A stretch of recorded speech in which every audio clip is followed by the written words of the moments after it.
Think back to the beginning. It probably felt like magic. You met someone, perhaps a new partner, a charismatic boss, or a friend who seemed to understand you better than anyone else ever had. They were charming, attentive, and intensely focused on you. They made you feel special, validated, and seen in a way that was almost intoxicating. It felt like you had finally found the missing piece, the perfect collaborator or the ideal companion. You let your guard down because everything in your biology told you this was safe, that this was good. But now, months or years later, you are not feeling energized or supported. You are feeling drained. You are constantly second-guessing your own memory and judgment. You feel a heavy, invisible exhaustion that sleep cannot cure, a sense of walking on eggshells in your own life. Before we dive deep, if you want to support this kind of content, please like the video and subscribe. This is the unsettling realization that the person you trusted is playing a different game entirely. You have unwittingly entered the orbit of a personality type that views human interaction not as a connection, but as a transaction, a feeding ground. We often call them toxic, but that word is too vague to be useful. To truly protect yourself and reclaim your reality, you need to understand the specific psychological machinery at work. You are dealing with the dark triad. This is not about movie villains or criminal masterminds. This is about the everyday manipulators who operate in our offices, our social circles, and our homes. They are the narcissists, the Machiavellians, and the psychopaths. And the first step to surviving them is to understand the mask they wear and why you fell for it. The most dangerous aspect of these personalities is not their malice, but their mask. They do not arrive with warning labels. They arrive with charm.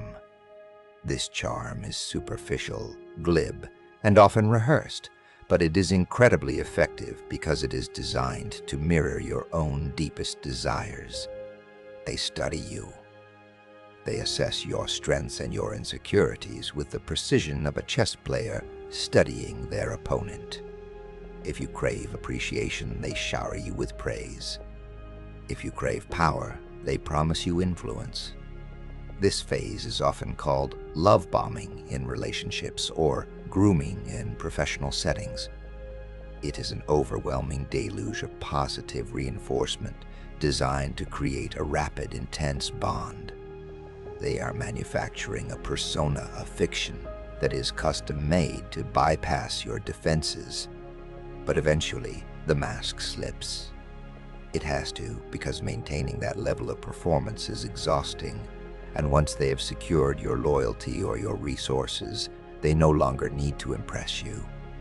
The shift is often subtle at first. A backhanded compliment here, a moment of cold indifference there. You might express a need or a feeling, and instead of the empathy you used to receive, you are met with a blank stare or a subtle irritation. They might make you feel guilty for asking for the very things they used to give freely. This is the trap. Because you remember how wonderful they were in the beginning, you assume the problem must be you. You think, if I just try harder, if I'm just more patient, I can get that wonderful person back. But that person never existed. That was the bait. Let's focus first on the narcissist, the most common face of this triad.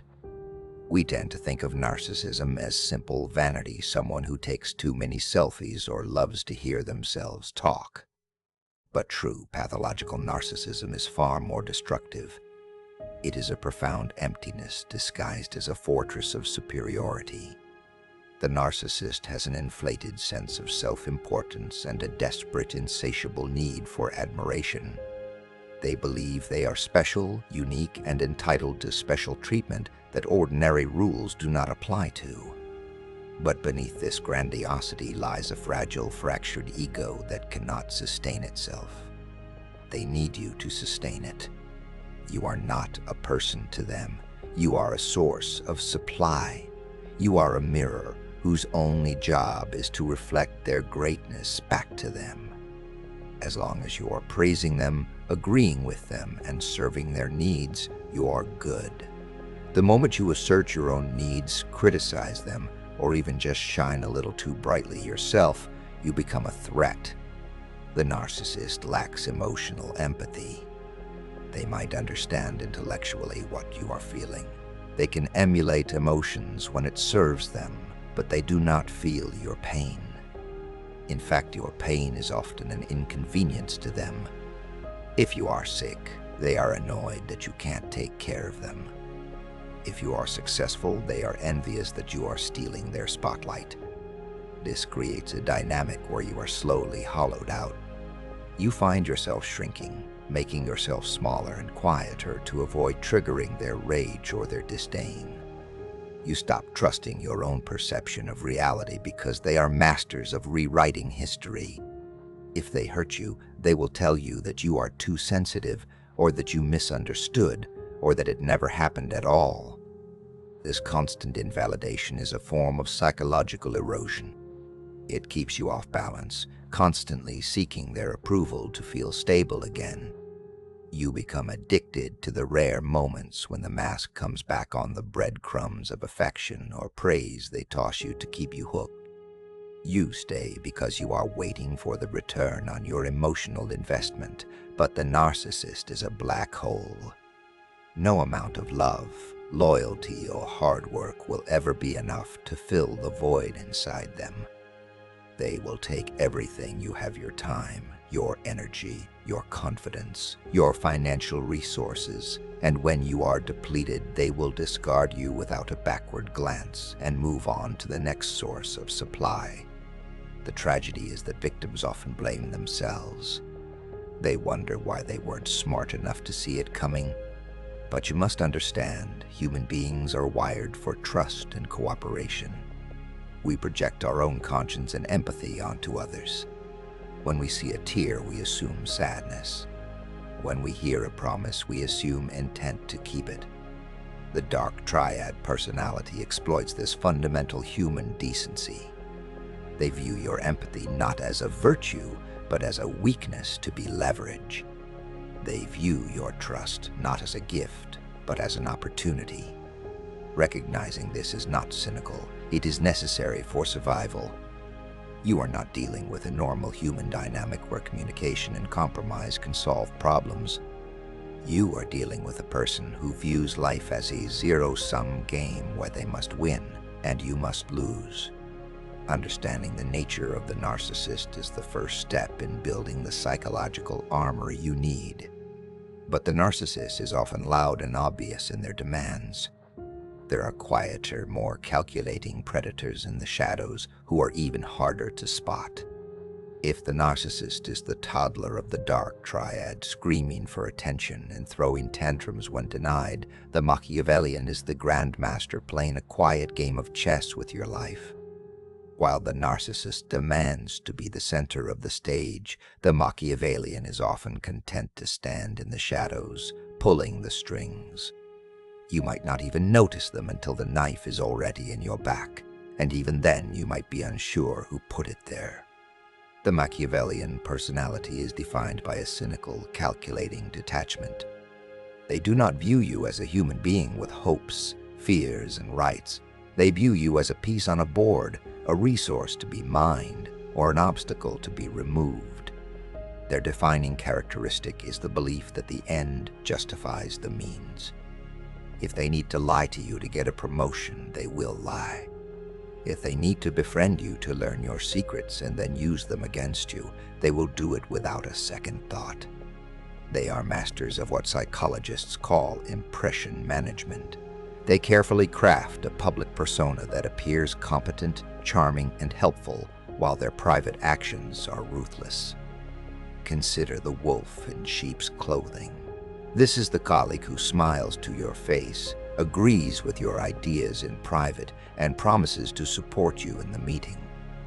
But when the moment of truth comes, they remain silent, or worse, they subtly undermine you with a well-placed question that casts doubt on your competence.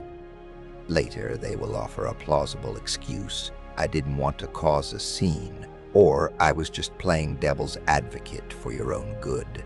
They are experts in covert aggression, aggression that is veiled as innocence. They use deliberate vagueness to avoid accountability. They lie by omission, leaving out the one critical detail that ensures your project fails and theirs succeeds. They are the ones who steal credit for your work so smoothly that you feel petty for even bringing it up. They operate on a transactional basis. They only give if they calculate that the return on investment will be higher. But if the Machiavellian is cold and calculating, but the psychopath is something else entirely, they are the ultimate social chameleon. While the narcissist has a fragile ego and the Machiavellian has a cynical worldview, the psychopath is defined by a chilling absence. They lack the fundamental hardware of humanity, a conscience. Imagine navigating the world without the capacity for guilt, remorse, or empathy. Imagine that hurting someone's feelings felt no different to you than deleting an email. This is the reality of the psychopath. Because they are not burdened by the emotional brakes that stop the rest of us, fear, shame, sympathy, they can move through life with a terrifying speed and recklessness. They are prone to high-risk behaviors, impulsivity, and a need for constant stimulation. But in the corporate world or high-stakes environments, this impulsivity is often masked as bold leadership or decisive action. In the workplace, the corporate psychopath often follows a predictable three-phase pattern: assessment, manipulation, and abandonment. In the assessment phase, they are charming. They are scouting the territory. They identify the patrons, people with power who can protect them and help them climb. They identify the pawns, people like you who are competent, hard-working, and trusting, whom they can use to do the actual work.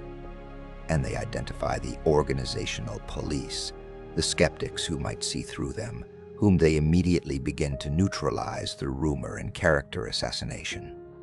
Once they have established their network, they move to the manipulation phase. This is where the gaslighting begins. They create conflict between colleagues to keep everyone off balance, a tactic known as divide and conquer. They tell you that a coworker hates you, and tell that coworker you hate them, positioning themselves as the only trustworthy ally to both. They are pathologically dishonest, but their lies are often so brazen and delivered with such absolute confidence that you doubt your own memory. They can look you in the eye and deny saying something they said 5 minutes ago. Because normal people generally assume others are telling the truth, you do not suspect the depth of the deception until it is too late. Finally, there is the abandonment phase. Once they have extracted the value, they need your money, your reputation, your work, your emotional energy. They discard you. And they do it with a callousness that leaves you breathless. They don't just leave. They often salt the earth behind them. They might blame you for their mistakes or actively damage your professional standing on their way out the door to a new job.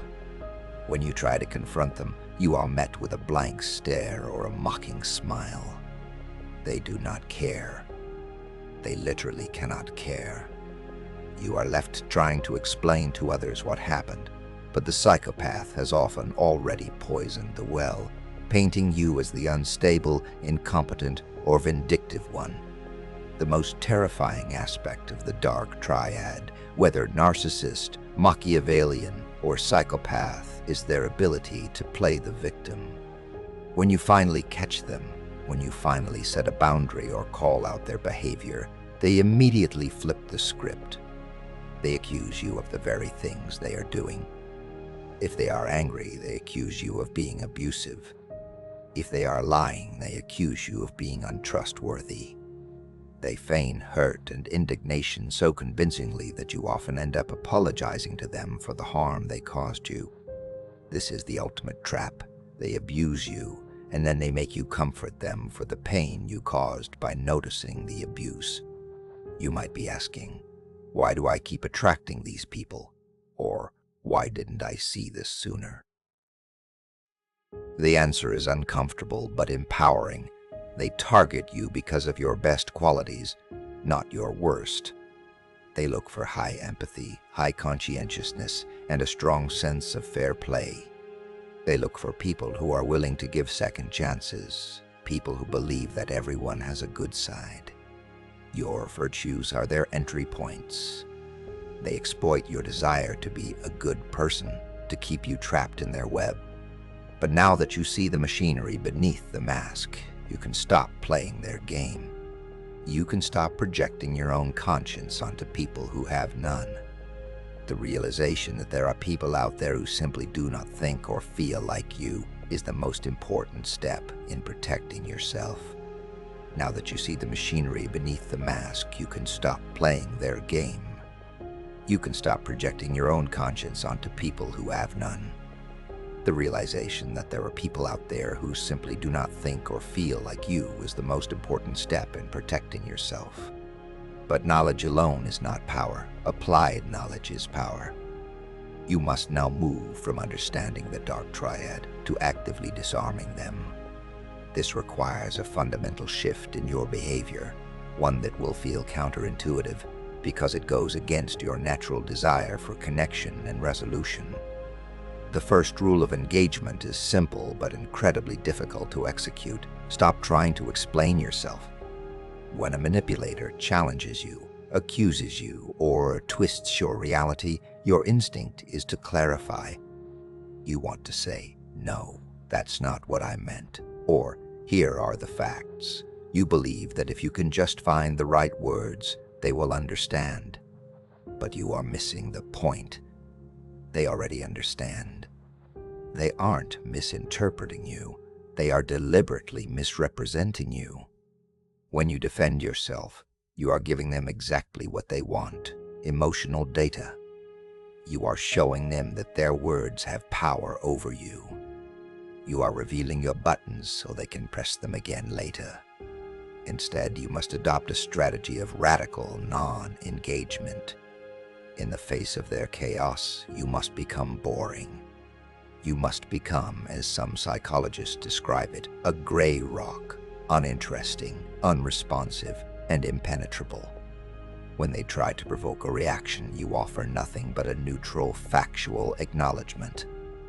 If they accuse you of being selfish, you simply say, "I understand that is your opinion," and you continue with your day.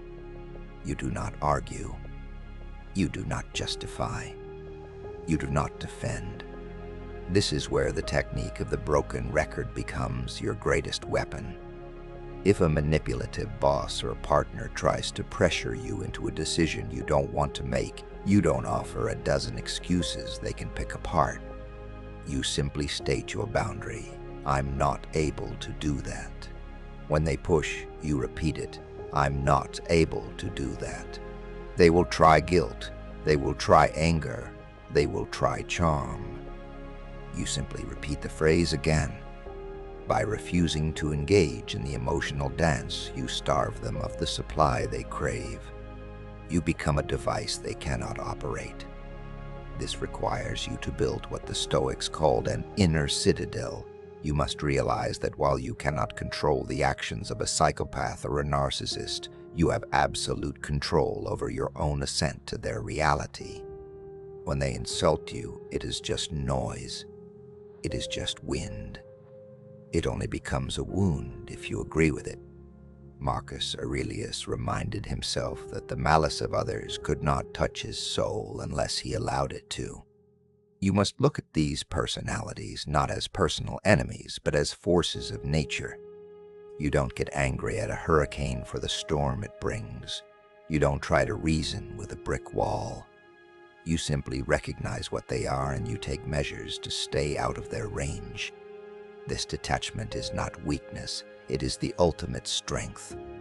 It allows you to observe their behavior clinically without being consumed by it. In the practical world, especially in the workplace, your best defense is documentation. Predators thrive in the shadows of ambiguity. They rely on he said, she said scenarios. You must drag them into the light. If you're dealing with a Machiavellian colleague or a psychopathic boss, document everything. Keep a log of every interaction, every instruction, and every incident of workplace bullying. Send follow-up emails after conversations just to confirm what we discussed. They hate this. They hate being pinned down to facts. But this paper trail is your shield. It prevents them from gaslighting you later because you have an objective record of reality. Furthermore, you must rigorously judge them by their actions, never their words or their intentions. We often fall into the trap of assessing people by what they say they will do, or by the potential we see in them. The dark triad personality is a master of future faking, promising a future that will never arrive to get what they want in the present. You must become ruthless in your assessment. If they say they respect you, but they constantly interrupt you and undermine you, they do not respect you. If they say they are loyal, but they gossip about everyone else, they are not loyal. Believe the pattern, not the apology. As the old saying goes, the best predictor of future behavior is past behavior. Stop waiting for the moment of transformation. Stop thinking your love or your hard work will fix them. It won't. Finally, the ultimate victory over the dark triad is not revenge. It is success. It is living a life that is totally independent of their control. These personalities want to own your attention. They want to be the center of your universe, even if it's as the villain. When you spend your nights ruminating on their cruelty, when you spend your days plotting how to expose them, they are still winning. They are still renting space in your head. You must evict them. You must redirect that precious psychic energy back into your own growth, your own career, and your own happiness. This might mean you have to leave. It might mean quitting the job, ending the relationship, or cutting off the family member. This is often terrifying because they have conditioned you to believe you cannot survive without them. They have eroded your confidence to make you dependent. But this is the final lie. You were a whole person before you met them, and you will be a whole person after. In fact, you will be stronger. You will have survived the fire. You would have learned to trust your intuition, to set ironclad boundaries, and to value your own peace above anyone else's approval. The experience of being targeted by a dark triad personality is painful, but it can be a profound catalyst for your own evolution. It forces you to wake up. It forces you to stop being a people pleaser and start being a person of substance. It teaches you that your empathy is a gift, but it is a gift that must be guarded. You do not owe your vulnerability to everyone. You treat your trust like a treasure given only to those who have earned it. So step out of their game. Stop trying to win on their terms. Rewrite the rules. Reclaim your reality. The world is full of genuine, empathetic, and collaborative people who want to see you succeed. Go find them. Build your empire, love your family, and live your truth so loudly and so boldly that the shadows have no choice but to retreat. You are not a victim. You are a survivor who has learned the most difficult lesson the world has to teach. And now you are unbreakable.